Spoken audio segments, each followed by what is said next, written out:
پھر ایک M L A جو کہ عوامی نمائندہ ہے اس کی کوئی نہیں سن رہا تو غریب عوام کی کون سنے گا؟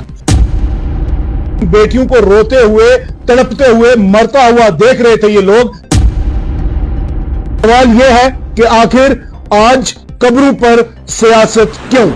عوام سے آپ نے ووٹ لیے ہیں، بڑے بڑے وعدے کیے ہیں، گیس سلنڈر، بجلی اور نوکریوں دینے کا وعدہ تو آپ نے کیا، لیکن آج آپ یہ کہتے ہیں کہ سینٹر کے بغیر ہم نہیں اور ہمارے بغیر سینٹر نہیں، اور آج رو رہی ہے عوام۔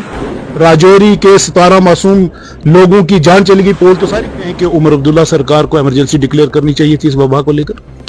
ایمرجنسی اس ایریا میں تو میرے خیال میں اب ڈکلیئر ہوئی ہے 17 لوگوں کے مرنے کے بعد۔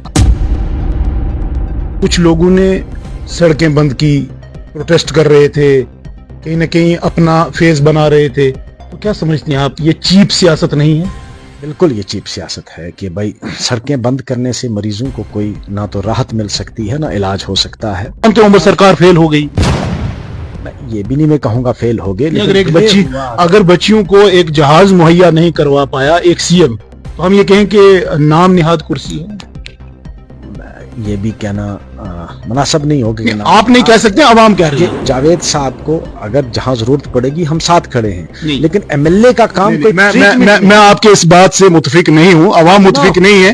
عوام یہ چاہتی ہے کہ مظفر اقبال خان صاحب ہوں، افتخار صاحب ہوں، یا اکرم صاحب ہوں، یا ایم ایل اے پونچھ حویلی ہوں جان صاحب، یا رانا صاحب ہوں، آپ سب کو وہاں پر اگٹھے پہنچنا چاہیے تھا۔ 17 لوگوں کی موت واقع ہو چکی ہے۔ بھائی جو کنسرنڈ لوگ تھے وہ پہنچے۔